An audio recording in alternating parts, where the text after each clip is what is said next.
not all scholars agree that brainwashing is even a thing. They prefer to categorize brainwashing as social influence. So there's kind of two parties here. And to me, that is semantics. And I've seen a little bit too much brainwashing to completely dismiss it offhand. However, I have never seen anything like Sadhguru firsthand, only in accounts from other people. And that's what we're going to go into in this video. In this video, I'm going to review B. Schofield's new article about the life in Sadhguru's compound, early life in Sadhguru's compound, and the brainwashing techniques that were used to control people there. Now, do you remember about a year ago, we actually went over how cults brainwash you? Not why they brainwash you, but how they do it, their techniques. Well, my regulars know. But for you newbies out there, I'm about to give you a very, very brief breakdown of how it is done. Now, here's a moral warning. If you use this information for evil, may you be struck with hemorrhoids. And split ends. And may you get popcorn kernels stuck in your teeth for weeks at a time and you just don't even know what's there and it just hurts. May it not benefit you in any way. Anyway, there are a few different brainwashing models, but the practice is essentially the same across those models. First, they take away your existing programming. And we all have programming. It usually comes from your family, from your mama. It comes from your early life, from your schooling, your community, the media you consume, etc., etc. And those are the practices and the norms that shape our worldview. Well, you can't pour it into a cup that's already full, sweetie. So you gotta empty that first. So step one, remove existing programming. And that is difficult. For some of us, it is impossible. For example, if you are a difficult person, a cult will likely just move on from you because not only are you too hard to turn, but you're also a liability because you could turn other cult members while you're in. This independent thinking is actually contagious and it's too high. It's too big a risk. Now, step two is they fill you with new cult programming. They have to reprogram you. The cult becomes your new family. The doctrine becomes your religion. The leader becomes your God. So they emptied the cup and they filled it with new stuff. And step three is they solidify the new programming as your old program was solidified through years of your upbringing and your experiences. They sort of fix it into place on you. This stuff has been studied. There are techniques that people use. This is not magic. If you study it, you know what to look for. That's why I'm telling you this right now. So great, we figured that out. Cult programming in 2 minutes or less, although I'm not sure it was actually 2 minutes. But today, we're going to talk about a very specific study in brainwashing, which B. Schofield actually detailed in her latest article on Sadhguru. It's called Unmasking Sadhguru's Legacy of Deception. I must say, in my professional opinion as a cult gawker, this is an impressive legacy here. Well done on this brainwashing. I feel so many people half-ass it and they don't destroy nearly the amount of lives that they could. Not Sadhguru, he commits. You gotta say that about the man, he commits. Now, many of you remember last month I did an initial video on Sadhguru where I read B. Schofield's first expose on him. Now, that video apparently upset a lot of people and they demanded through the Canadian courts, they demanded that I take it down. And I found that hilarious, so I made another video. You guys may remember that one. Anyway, I'm glad we could all laugh about that together. Luckily, I'm in the United States of America and we have the First Amendment, so they couldn't actually demand anything of me. I was a little insulted that they asked, how dare you? From Canada? Anyway, since then, much has been done to expose Sadhguru, and rather than take the accusations on merit and respond to them one by one, Sadhguru and the Isha Foundation have threatened journalists with frivolous lawsuits. They've also threatened individuals. Now, the latest major lawsuit from them in their attempts to silence journalists is actually The Times that wrote this story about abuse in Isha schools. And the Isha Foundation has filed suit to silence them. And I am really looking forward to this lawsuit because The Times has a team of lawyers that have the will and the means to fight this. And of course, they do have to fight this because they are not in America. I will link that article below as well. Look at this picture. If this is your guru, you might as well just pack up now because you'll fall for anything. Look at this dude. Your spiritual master is riding a motorcycle with these glasses with all these young girls, and he's also trying to sell you supplements. Are you kidding me? At that point, you might as well worship Alex Jones. The devil you know? Nevertheless, this man has convinced hundreds of thousands of people to worship him, to literally worship him. They buy his overpriced merch thinking it will bring them luck, like some kind of Lucky Charms. He's hobnobbing with all these celebrities. As you know, a true spiritual leader would hobnob with celebrities. How did he do all this? How can one man do all this? Well, it starts with brainwashing. He convinced a core group of followers to give him all of their power, and with their power, he got more power, and he's grown more powerful and convinced many thousands more to give over their power. Now, keep in mind, Isha denies any wrongdoing. Schofield's article relies on first-hand accounts from their former members and on Sadhguru's own biography, which Isha actively promotes and stands by. However, they deny the allegations of abuse and manipulation drawn from these accounts, and they argue that they are being unfairly targeted. They have taken legal action against critics and journalists, including filing complaints in court to try to suppress these allegations. So I just have to put that disclaimer out there right now. I will update you on the court outcomes as I become aware of them. And of course, after they are resolved. There are also multiple legal actions going on in India right now. Okay, so on to the brainwashing techniques that Schofield details in her new article. Now, Schofield writes about the Wholeness Program, which was Sadhguru's first 90-day wellness retreat in 1994. 90 days, that is 3 months' time. This is detailed in his biography, More Than a Life, which is available for you to read online for free. According to the biography, the 50 or so participants were required to do 15 hours a day of intense meditation, fitness, and yoga practices. He made it clear that these were practices that could only be pursued in the presence of a master and in a controlled atmosphere, the biography states. All right, I have to interject here. This is really interesting because you can do yoga just about anywhere, but he claims to have special yoga that didn't work outside of his presence. So you need him to do this yoga. And of course, you have to quit your job and go on this 90-day retreat to do it with him in person. Okay, going on. The day started at 5 a.m. and lasted until about midnight with only a 2-hour break at 4 p.m. There was to be no contact with the outside world whatsoever, More Than a Life states. Now, we see here the sleep deprivation. Your brain actually needs sleep to work. And if you don't get it, you become like a zombie in service to your new master. Now, this will happen to you when you have a baby. But in this case, their new master that they're in service to is Sadhguru. Moving on. All participants slept and practiced in the same one-room hut with a thatched roof. It downpoured for much of the retreat. The floor was slushy and patchy with fungus, More Than a Life states. Insects and snakes seemed to keep appearing.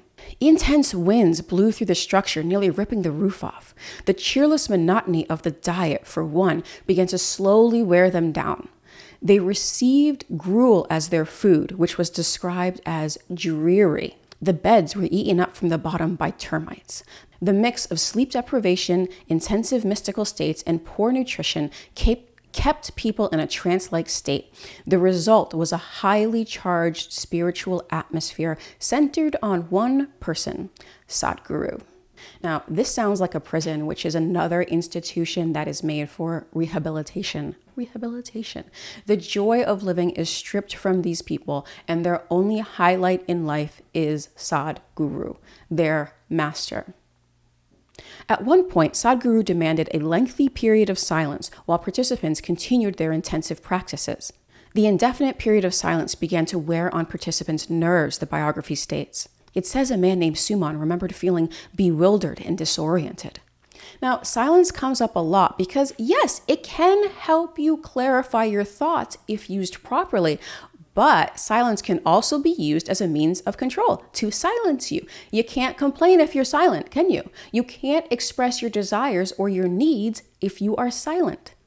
Now look, Sadhguru studied mind control techniques. And remember, techniques are something that can be learned. Anyway, moving on. Sadhguru wanted to know if there were any books on how Hitler hypnotized people. A former close staff member of Sadhguru's told me.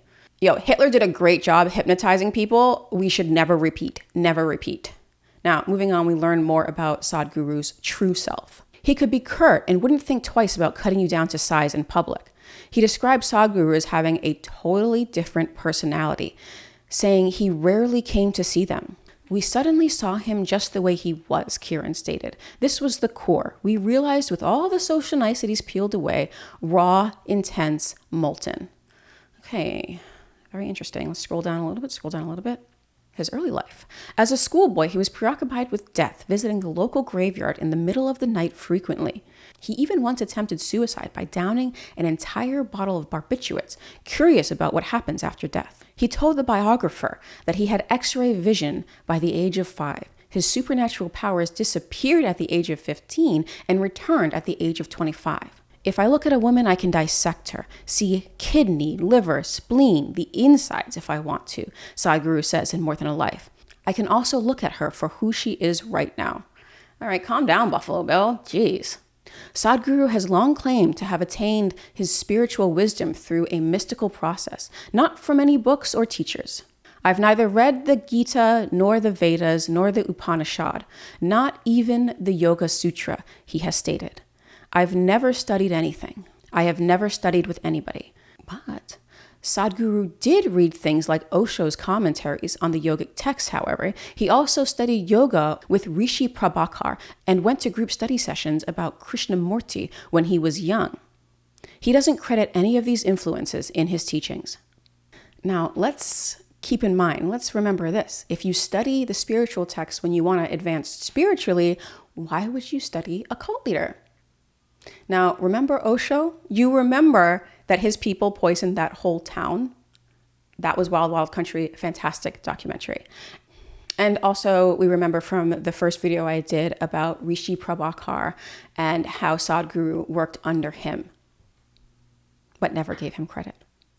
Whatever Sadhguru teaches has been taken from Rishi Prabhakar's courses, a man who did the training with them told News Laundry.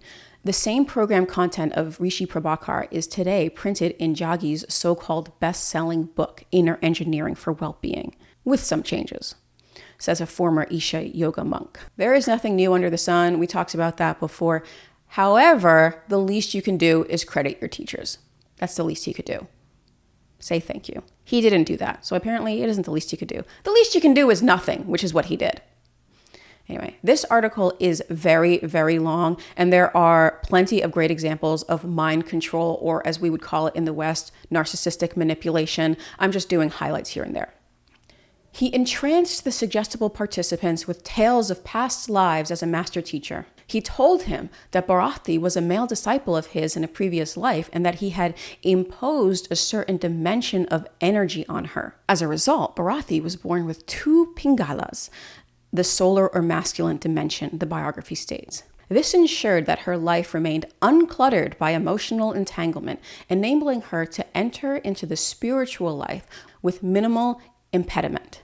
You promised to dedicate your life to me. That's why you shouldn't have a family outside of the cult. Oh, you don't remember? Well, that's because it happened in a past life. You promised me in a past life. Trust me, bro. Trust me, bro. This happened. The trust me, bro technique of cult leader manipulation. It is very effective. And yet I have never heard an honest person say, trust me. It just doesn't come up. An honest person will give you their reasoning and you're like, oh, that makes sense. I'll do it, or I won't do it. Okay. Back to the story.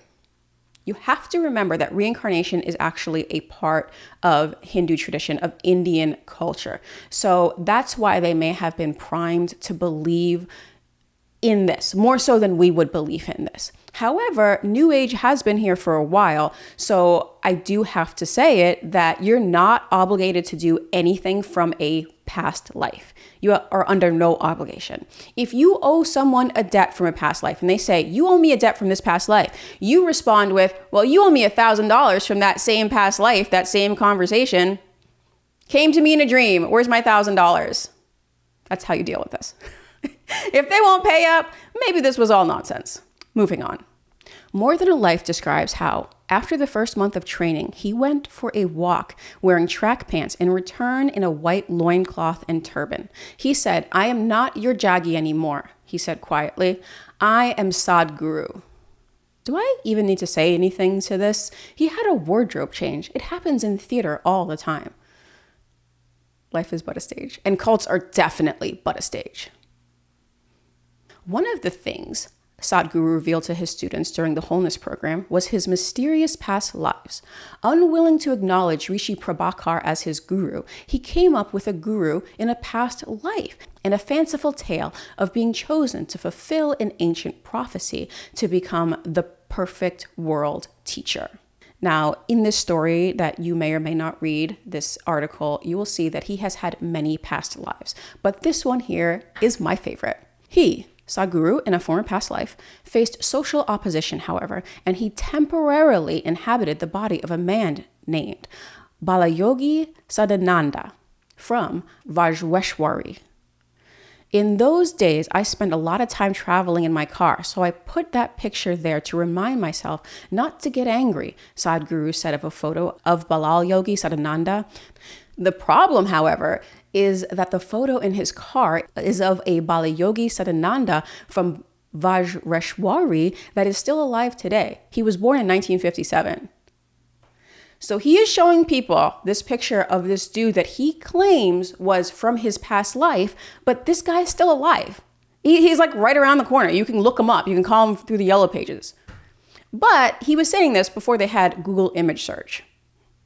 Now, to me, this is good fun manipulation. Remember, this man modeled himself on Osho, and Osho explicitly said that people are retarded.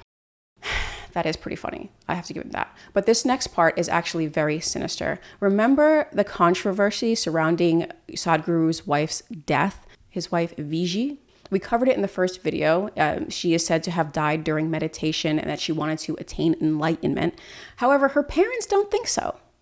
In 1997, Viji died at their home in the ashram. Sadhguru claimed she attained enlightenment, or Mahasamadhi, despite repeated requests from her family not to cremate or move her body until they arrived in the coming hours. They were only going to take a few hours. Sadhguru burned Viji's corpse quickly. Karishma told me there was no group meditation. She said that Sadhguru was home alone with Viji.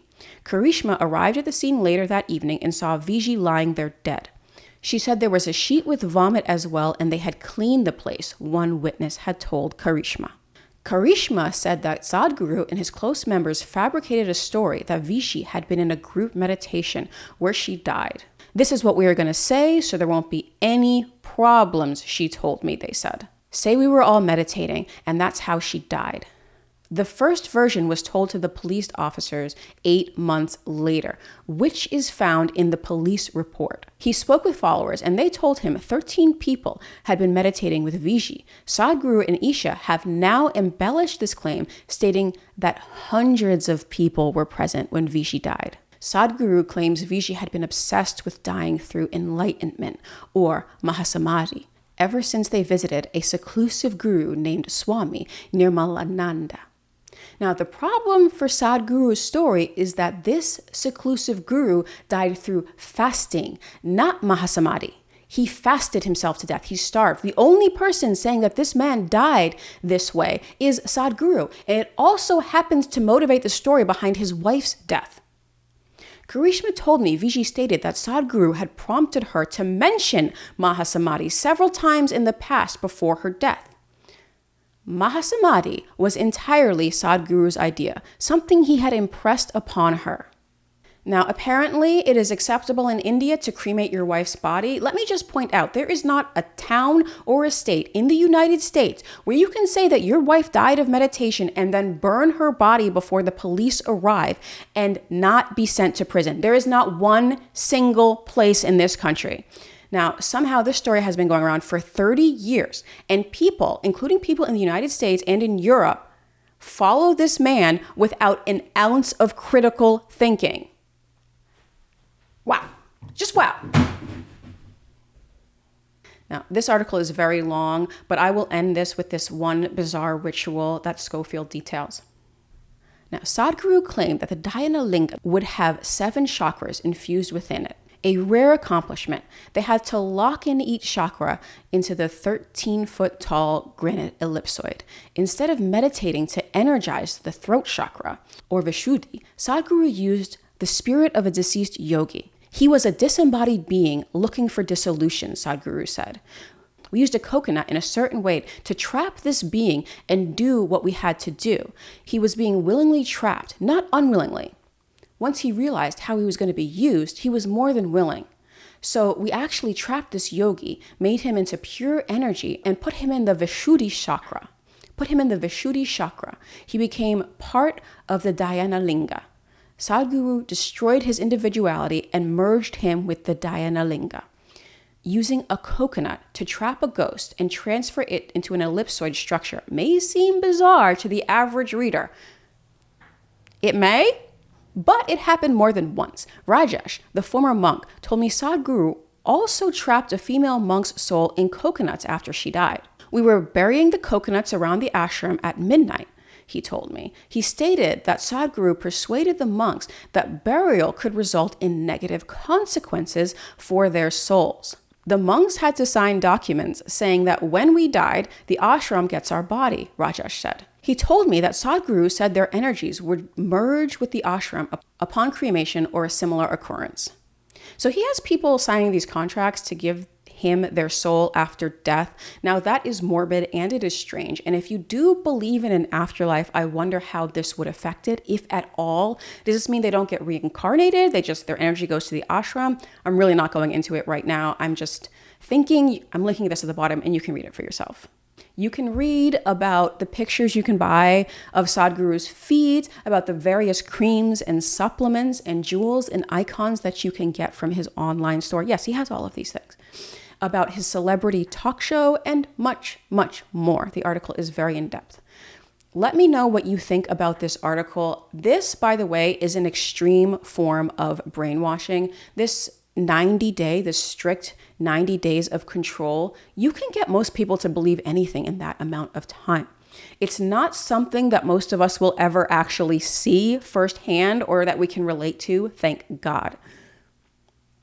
Also keep in mind that the Isha Foundation denies any and all wrongdoing. Schofield's article relies on first-hand accounts from former members and on Sadhguru's own biography, which Isha actively promotes and stands by.